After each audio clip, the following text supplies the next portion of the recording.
Everyone, welcome to our podcast. यहाँ सपने हकीकत से मिलते हैं और आकांक्षाएं उड़ान भरती हैं। दिल्ली की तंग गलियों से लेकर हिमालय की शांत वादियों तक यहाँ हम खोज करेंगे उन कहानियों की जो अपने सपनों को हकीकत में बदलने की कोशिश कर रही हैं। मैं हूँ भावना और मेरे साथ हैं मेरे दो बेहतरीन colleague and teammates, Mayank and Komal Poonia.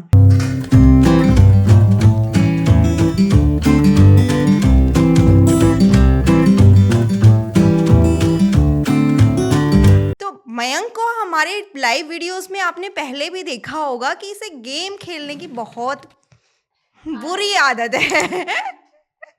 मतलब इसे ऑफिस में भी गेम चाहिए, कुछ ना कुछ। तो आज हम मयंक को गेम ही खिलाएंगे। क्या कहते हो मयंक? ठीक है मैम, ऐसे गेम्स ठीक है, मतलब मैं हार जाता हूँ, अलग बात है। मैम आज फिर से मयंक हारने के लिए रेडी है। तो मयंक कौन कौन से गेम में हार चुका है? मैं सिर्फ एक ही गेम जीता हूँ जो क्वेश्चन पूछने वाला था। नॉलेज मेरी अच्छी है, लक मेरा खराब है। तो लक काम करता है, आप मानते हो? हाँ, कभी मतलब इट इज 80% हार्डवर्क, 20% लक। ठीक है, तो आज हम मयंक को लक के भरोसे नहीं छोड़ेंगे, इसकी नॉलेज के ऊपर देखेंगे टैलेंटेड कितना है। तो आज मैं कुछ ऐसा गेम लेकर आई हूँ, 30 सेकेंड गेम। ठीक है, तो 30 सेकेंड में मयंक, कोमल अपना और मैं अपना इंट्रो देंगे, जो कि होगा थोड़ा फनी, क्योंकि हम नहीं चाहते हमारा ऑडियंस बोर हो कहीं बाई। ठीक है, तो फ़ोन किसके पास है? मैम मेरे पास है। 30 सेकंड का टाइमर इसमें सेट है मैम। ओके, तो कौन पहले? मयंक हाँ, क्योंकि मयंक सबसे ज्यादा टैलेंटेड है, राइट? टैलेंट उसके पास बहुत है, लक नहीं है। चलो फोन हमें दो, हम चेक करेंगे। ठीक है। ठीक है, 1 2 3 स्टार्ट। तो हेलो गाइज, मेरा नाम मयंक है और ये मेरे जिंदगी की सबसे बड़ी दिक्कत भी है कि मेरा नाम सिर्फ मयंक ही है। अब मेरे पिताजी को पता नहीं क्या हो गया था, कोई दिक्कत आ गई थी उनको, उन्होंने कहा मैं इसको टाइटल दूंगा ही नहीं। अब उसके चक्कर में मुझे फ्लाइट की टिकट हो चाहे कोई भी सरकारी डॉक्यूमेंट बनाना हो, बहुत दिक्कत होती है भाई। क्योंकि भाई वो मुझसे बार बार टाइटल पूछ रहे हैं, ऑनलाइन मेरा कोई काम हो ही नहीं पाता। अब सोचो, सबसे बड़ी दिक्कत ये है कि मुझे लोग समझते हैं कि मैं SC/ST हूं। अब ट्रीटमेंट मुझे SC/ST वाली मिल रही है, रिजर्वेशन तक नहीं मिल रहा क्योंकि मैं जनरल हूं। हार गए मैम, ये फिर से अपना इंट्रो आधा छोड़ दिया इन्होंने। ऐसा है क्या छोड़ा मैंने? पूरा तो करा। मैं बोली दुनिया की सबसे बड़ी दिक्कत ही है। टैलेंट इतना कूट कूट के भरा है ना, 30 सेकेंड में पूरा ही नहीं हो पाया। तो ये जो प्रॉब्लम है ना मयंक की, ये हम लोगों को भी बार बार ये पॉडकास्ट शूट करना पड़ा स्टार्टिंग में, क्योंकि हम मयंक का लास्ट नेम यादव लगा देते हैं, वही कुछ भी।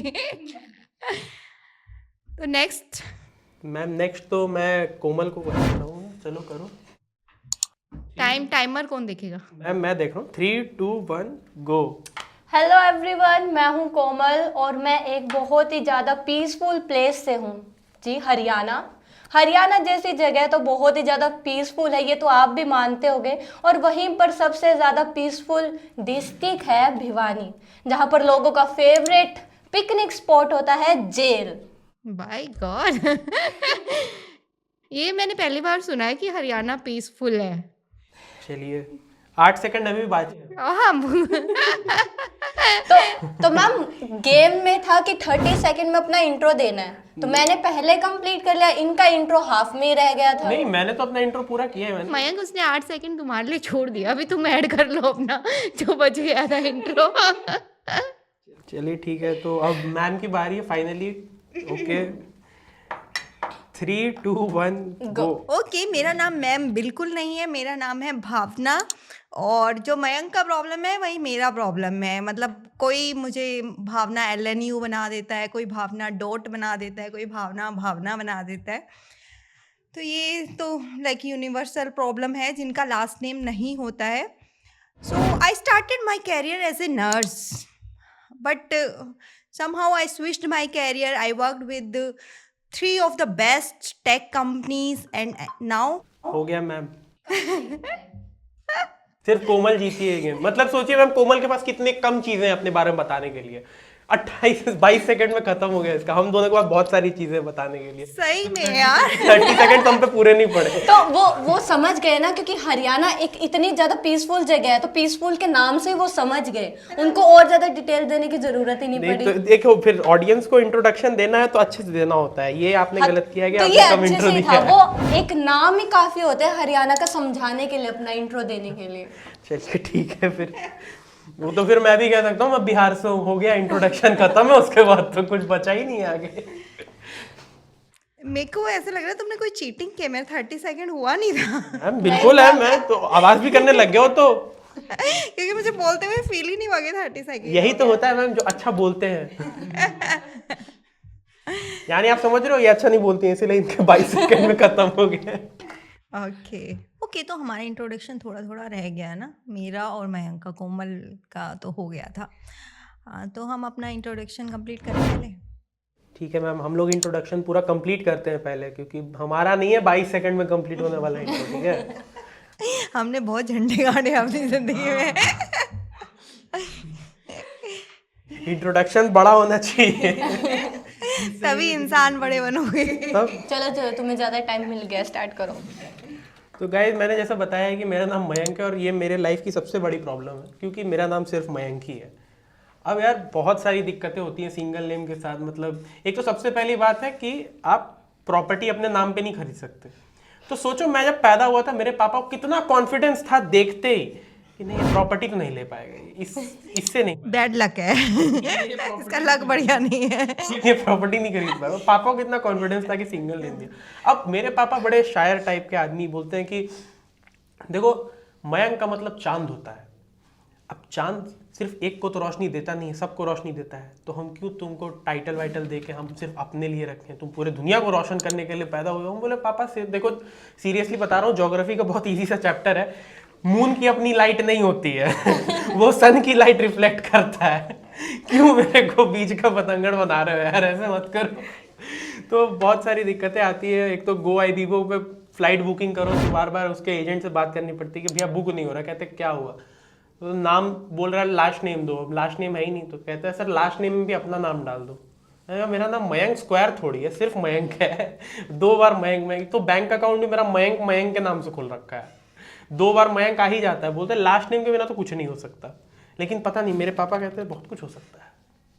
देखते हैं मयंक आगे बहुत कुछ क्या क्या करता है। हमें भी मयंक के टैलेंट पे पूरा भरोसा है। He is most talented person in our team. तो मेरा नाम भावना, आई टोल्ड यू, जो मयंक का प्रॉब्लम है वही मेरा प्रॉब्लम है। और मैंने अपना कैरियर शुरू किया था as a nurse. I work there good 4-5 years, but फिर मुझे लगा नहीं यार, मेरे को कुछ और करना चाहिए। तो मैंने अपना कैरियर स्विच कर दिया और मैंने कुछ बेस्ट टेक कंपनीज के साथ काम किया 7 to 8 ईयर्स। और अब मैं आ गई हूँ स्टूडियो अड्डा पे आप सबके साथ अपना एक्सपीरियंस शेयर करने और आपका एक्सपीरियंस जानने।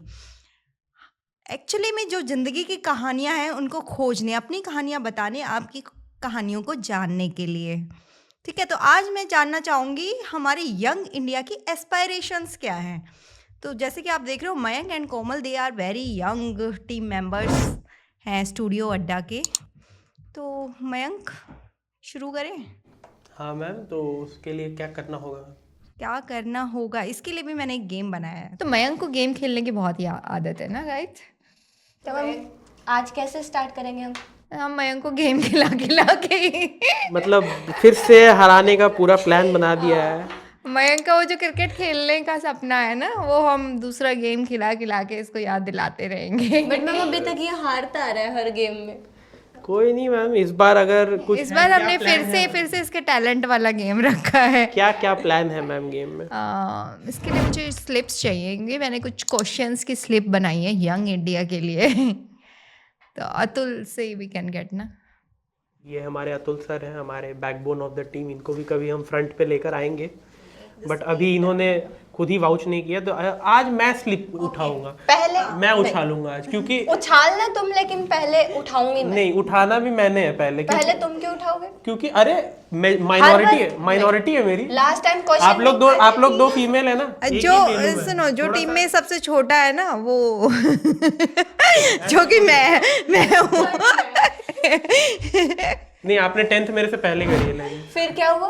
10th पहले करी है तो बड़ी तो टेक्निकली यही हुई। ऐसे कैसे बड़े हुए? दीजिए एज चलिए। देखो ना, तुमसे मैं अब 12-13 दिन छोटी हुई चलिए ना। ना मयंक, लड़कियों से नहीं जीत सकते ना लड़के। स्टोन पेपर सीजर कर लेते हैं। ऐसे कैसे stone stone paper? Paper scissor कर लेते इस हैं। गेम के लिए भी तुम्हें दूसरा गेम खेलना है? हाँ बिल्कुल। चलो। इसमें भी मयंक हारेगा। पेपर सीजर लाइए। तुमने चीटिंग की। तुमने पहले मेरा हाथ देख लिया नहीं था। है। नहीं तो फिर वो लड़के ना फिर से लड़कियों को ब्लेम करेंगे, मानती नहीं है बातें। ओके तो चलो भाई उठाते हैं। ये ज्यादा अच्छा लग रहा है मेरे को, ये उठाओ। पहले मैम को क्वेश्चन जाना चाहिए, फिर तुमने मेरे साथ लड़ाई करके खेला है गेम। ये बोलेंगी व्हाट इज द देखो मैम, अब ये चीटिंग हुई ना मैम, मुझसे गेम। एक मिनट पहले क्वेश्चन बताओ क्या है। What is the aspiration of young India? इस पे यंग इंडिया से ही पूछेंगे ना। हाँ ये तो मैम तुम क्या कहना चाहते हो? मैम क्या यंग नहीं है? हाँ ये मैम ने अपना मैम, करियर सेट कर देख- लिया है। देख लो मैम क्या कह रहा है ये। उन्होंने अपना करियर सेट। अच्छा मैं बता देती हूँ ना, मतलब मेरी क्या एस्पिरेशन थी।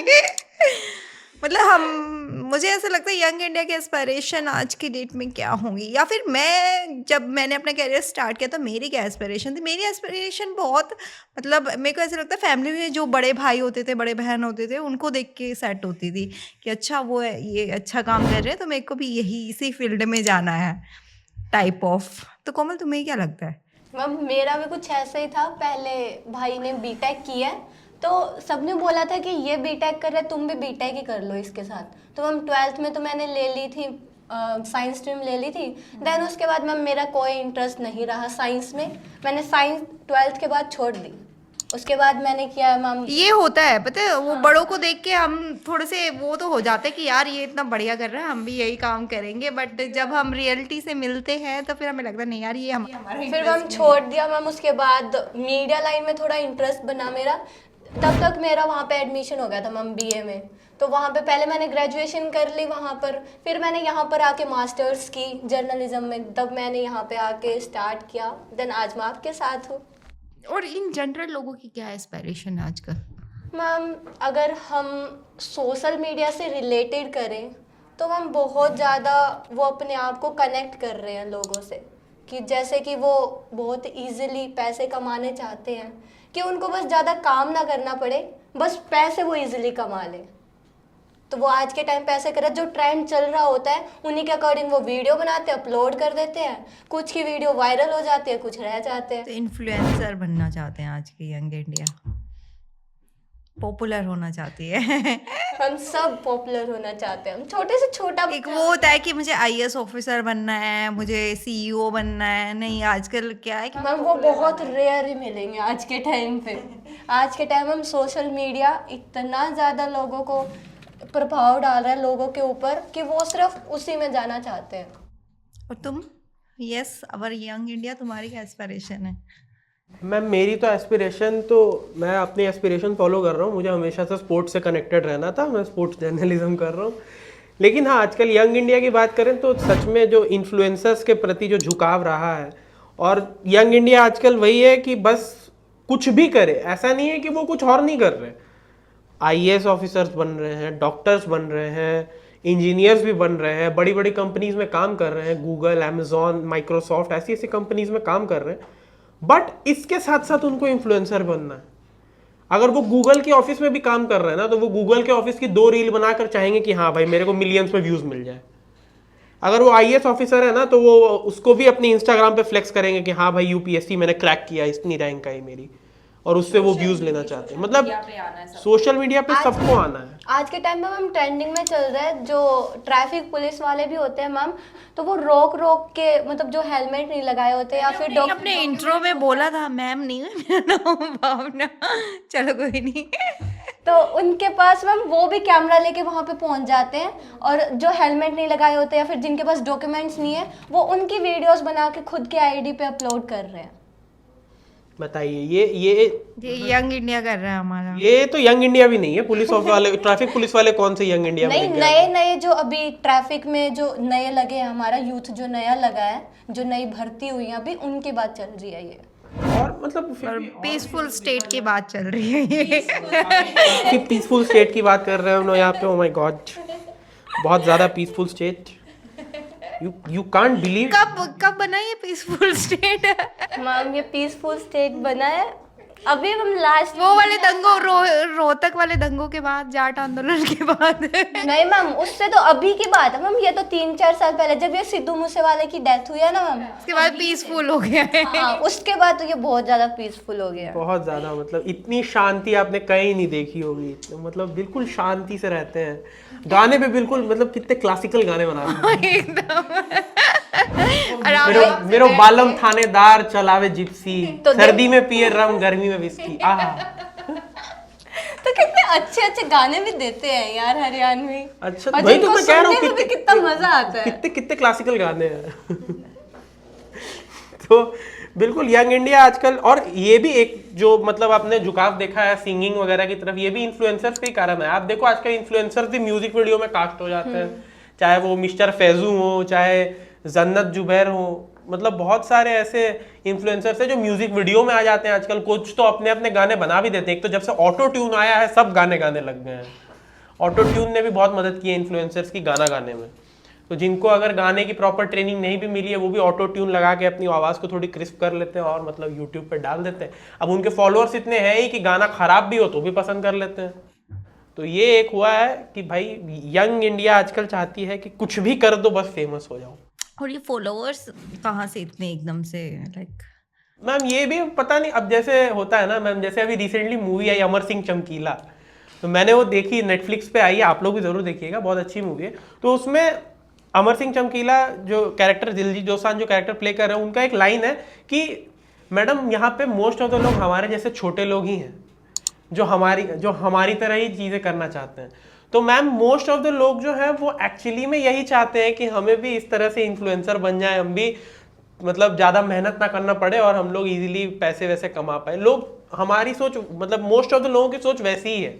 उसमें मैम जैसे कि वो जैसे पंजाब के बारे में बोलते हैं, हर कोई या तो सिंगर बनना चाहता है या हाँ मैम, क्योंकि उनके मैम लिए आसान है। पंजाब में मैम एक ट्रेंड और चल रहा है कि सारे बाहर जाना चाहते हैं। नहीं, वहाँ पे वो बोलते हैं कि वहाँ पे दो ही चीज़ है, या तो वो बाहर जाए या तो वो सिंगर बन जाए।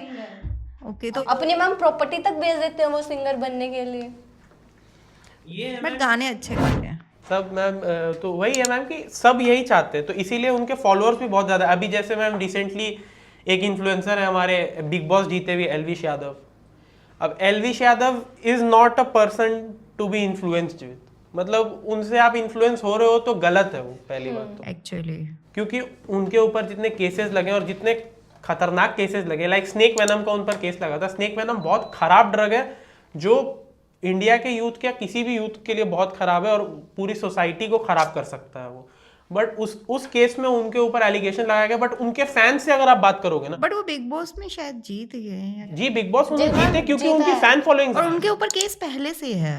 केस भी पहले से, और उसको डिफेंड करने के लिए उनके फैंस बिल्कुल मतलब पागल जैसा करते हैं बिहेव, पागलों जैसे बिहेव करते हैं उसको डिफेंड करने के लिए। बट एक बात देखो ना यार, लाइक जैसे हमारे जो बॉलीवुड स्टार्स हैं उनकी भी तो कुछ रिस्पॉन्सिबिलिटी बनती है। आप ऐसे लोगों के साथ शो बना रहे हो, फिर उन्हें फेम, मतलब उनको वो विन भी कर रहे हैं। मैम ऑडियंस यही देखना चाहती है, बात ये है ना कि मैम आप जैसे कि audience- चमकीला मूवी में भी यही दिखाया जाता है कि जैसे वो गाने सुनना पसंद करते हैं वो भी वैसे ही गाने गा के फेमस होता है। वही बात यहाँ पे, जैसे कि वो कंटेंट चाहते हैं, जो सुनना चाहते हैं, वैसे ही बिग बॉस में होता है मैम इसी बिग बॉस वजह में से। लोगों को देखनी ही वही चीज़ है, लड़ाई देखनी है लोगों को एक दूसरे की, मतलब पॉलिटिक्स देखना है कि घर में किस तरीके की पॉलिटिक्स होती है, कभी कोई इसके साथ कभी कोई उसके साथ। जो लोगों को देखना है वही लोगों को स्पून फेड किया जाता है। और आजकल तो इसमें न्यूज़ चैनल्स भी पीछे नहीं है, न्यूज़ चैनल्स भी आपको वही दिखाते हैं जो लोगों को देखना होता है। सीमा हैदर का टॉपिक कौन सा न्यूज़ मटेरियल था जो उसको इतना हाइप दिया गया, उसके चक्कर में हमने कितने इंपॉर्टेंट टॉपिक्स को छोड़ा है, जैसे मणिपुर मणिपुर वायलेंस। वाला वायलेंस मैम उस टाइम पे बहुत ट्रेंडिंग पे था, लेकिन किसी भी न्यूज चैनल ने वो नहीं दिखाया था मैम पहले। सब सीमा हैदर दिखा रहे हैं क्योंकि सीमा हैदर ट्रेंडिंग टॉपिक है, लोग उसको देख रहे हैं। अब ऑडियंस हमारी खराब चीजें पसंद करती है तो लोग खराब चीजें दिखा भी देते हैं। ये नहीं कि सही चीजें दिखा के एक ऑडियंस का माइंडसेट चेंज करे, वो कोई नहीं करना चाहता। सब बस भेड़ चाल में लगे हुए हैं कि भाई चलो वो दिखा रहे हैं, उनको इतने व्यूज मिल रहे तो हम भी दिखाएंगे, हमें भी व्यूज मिलेंगे। अगर हम कुछ उनके नेगेटिव पॉइंट्स है तो पॉजिटिव भी है मैम, क्योंकि मणिपुर वाला जो मामला है वो मैम वहीं से सामने आया था हमारे पास सोशल मीडिया की मदद से। वहाँ पे कुछ ने वीडियो बनाई थी और उसी से हमें पता लगा था कि मणिपुर में ऐसा ऐसा हो रहा है। वरना मैम न्यूज़ में तो ऐसा कुछ भी नहीं आता, तो हमें पता ही नहीं लगता उस चीज़ के बारे में। तो मैं मतलब वही है कि ट्रेंड जो है वो कुछ भी ट्रेंड कर जाता है और उस पर लोग बात करना शुरू कर देते हैं और पूरी की पूरी दुनिया उसके पीछे चलने लगती है और बाकी बहुत सारे इंपॉर्टेंट इश्यूज जो है वो इग्नोर हो जाते हैं बहुत आराम से। कि तो इसमें हम कंक्लूजन पे यही निकले कि यंग इंडिया का आजकल सबसे हॉट प्रोफेशन इन्फ्लुएंसर बनना हो गया है। मतलब वो कुछ भी करे, मतलब उनका प्रोफेशन कुछ भी हो, उन्हें इन्फ्लुएंसर बनना है। वो आईएएस ऑफिसर हो तो भी इन्फ्लुएंसर बनना है, अगर डॉक्टर हो तो भी इन्फ्लुएंसर बनना है। मैंने कितने सारे डॉक्टर्स, यंग डॉक्टर्स की रील देखी है आजकल जो वायरल हो रही है और वो लोग उससे भी। इनफैक्ट मैंने तो देखा अगर कोई डॉक्टर भी है ना तो वो एक्टिवली सोशल मीडिया पे भी एक्टिव है बिकॉज ही नोज कि उसको बिजनेस तो सोशल मीडिया से मिल ही सोशल जाएगा, मीडिया से मिल एनी हाउ से सोशल मीडिया से बिजनेस मिल जाएगा अगर या उसकी। फिर ये भी बोल सकते हैं यार वो कम्युनिकेशन का एक अच्छा प्लेटफॉर्म है लोगों के साथ कम्युनिकेट करने का। बट मैम उस इन ए गुड वे भी यूज कर रहे हैं ना लोग उसको। हाँ लाइक गुड वे में यूज कर रहे हैं मैम, बट ऐसा भी है ना कि कम्युनिकेशन के बहुत सारे डिसएडवांटेजेस भी हैं सोशल मीडिया पे। जैसे अब अगर आपने अपनी वीडियो किसी पब्लिक प्लेटफॉर्म पर डाली है और उस पर कुछ नेगेटिव कमेंट्स आ रहे हैं तो उस पर आप कंट्रोल नहीं लगा सकते। अब जिन्हें जो बोलना है वो बोलेंगे ही। बहुत सारे मैंने रील्स देखे हैं जिसमें कितने नेगेटिव कमेंट्स आते हैं, जिसकी वजह से अभी रिसेंटली एक आया था कि एक 16 साल के लड़के ने सुसाइड कर लिया क्योंकि सोशल मीडिया पे वो मेकअप वाले वीडियोस बनाता था। तो लोग उसे कहते थे कि लड़कियों वाली हरकतें कर रहे हो ये वो, तो बहुत निगेटिव कमेंट्स आते थे उस पर। तो उसने उसके दबाव में आकर डिप्रेशन में जाकर सुसाइड कर लिया था। ये तो इनफैक्ट बिग जो सेलिब्रिटीज हैं उनके साथ भी होता है कि वो जो सोशल मीडिया के कमेंट्स हैं वो उनकी मेंटल हेल्थ पे बहुत इम्पेक्ट करते हैं। यस मैम, तो ये सोशल मीडिया का एक बहुत बड़ा डिसएडवांटेज भी है कि आपने एक पब्लिक प्लेटफॉर्म पे अपनी वीडियो अपलोड की है, आपने सामने वाले को ऑलरेडी दे दिया है राइट कि तुमको जो बोलना है इस पे बोलो, तो लोग उसका फायदा भी उठाते हैं। कितने सारे फेक आईडीज बनाकर उस पर कमेंट करेंगे, फेक आईडीज बनाकर गंदे कमेंट्स करेंगे, रियल आईडी से भी कमेंट्स करेंगे। उन्हें किसी बात का डर नहीं, क्योंकि उन्हें पता है कि जिसने वीडियो बनाई है वो तुम तक पहुंच थोड़ी पाएगा। तुम भारत के किसी कोने में या दुनिया के किसी कोने में बैठ के कीबोर्ड पे टाइप कर दे रहे हो, कैसे पहुंचेगा सामने वाला तुम तक? तुम कुछ भी टाइप कर दो। तो वो लोगों को एक फ्रीडम मिल गई है कि कुछ भी लिख दो। फ्रीडम टू एक्सप्रेस देमसेल्फ संविधान ने वो पहले दे दी थी, सोशल मीडिया ने बोला लो भाई। सोशल मीडिया ने बिल्कुल एक्सटेंड पे दे दी कि जो करना है करो। मतलब freedom of speech and expression ultimate level, मतलब कुछ भी बोल दो सामने वाले को। ओके नेक्स्ट किसकी बारी? मैम आप करो। आहा वो एक स्लिप हटा दो ना। कोमल की बारी आ चुकी है। नहीं मैम, अच्छा उसको दे दो यार इस बार चांस। ये जो उठी हुई है ना ये तो हो गया है। चलो दोबारा अगर पिक हो जाएगी तो हम हटा देंगे उसको। व्हाट इज क्या? यही था जो तुम उस पे तो ये तो दोनों है। What are the priorities of young India.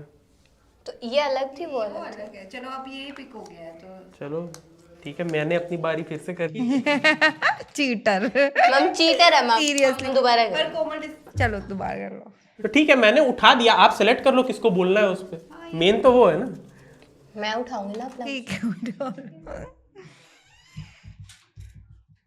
Ma'am difference between dreams and reality. ये अच्छा टॉपिक है। मैम इस पे तो पहले आप बताओ। कोमल डिसाइड करेगी। आप बताओ मैम। अच्छा ड्रीम्स एंड रियलिटीज बहुत डिफरेंस है यार, तुम लोगों को क्या लगता है? मैम है बिल्कुल डिफरेंस है। Agree ma'am. ओके जैसे मैं अपनी कहानी बताती हूँ कि जब मैं छोटी थी तो मेरा जो मुझे अपना सबसे पहला सपना याद है वो मेरा सपना था कि मुझे बाईसाइकिल चाहिए और मुझे बाईसाइकिल चलानी है। I want to ride.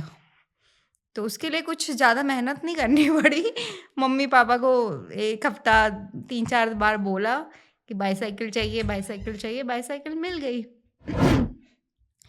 एक दिन में ही मैंने उसे चलाना भी सीख लिया। उसके लिए मुझे बहुत मार भी पड़ी अपनी बहन से क्योंकि वो समर वैकेशंस थी, बहुत धूप थी, तो उसने मुझे बहुत मारा कि तू धूप में क्यों चला रही है।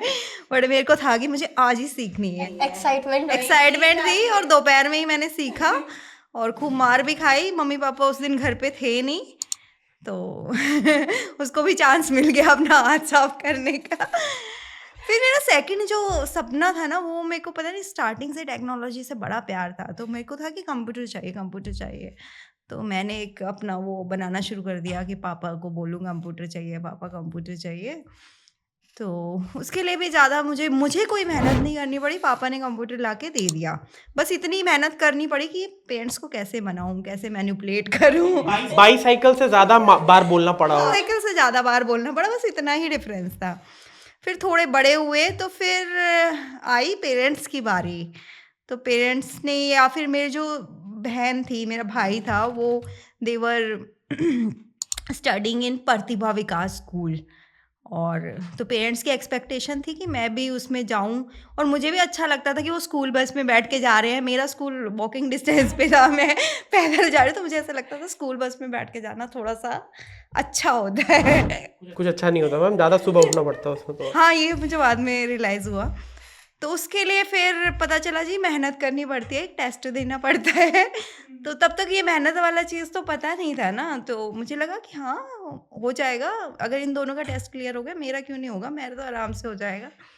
ठीक है जी, टेस्ट दे दिया, बहुत एकदम जोश की। फिर रिज़ल्ट आया, तो रिज़ल्ट पहले वो फ़ोन वाला ज़माना तो नहीं होता था कि तुरंत पता चल जाएगा। पापा आए, मेरी सिस्टर आई स्कूल से, तो मैंने उनसे पूछा कि मेरा तो एडमिशन हो गया। मतलब मेरे को ये तो था ही नहीं कि एडमिशन नहीं होगा, पक्का होगा।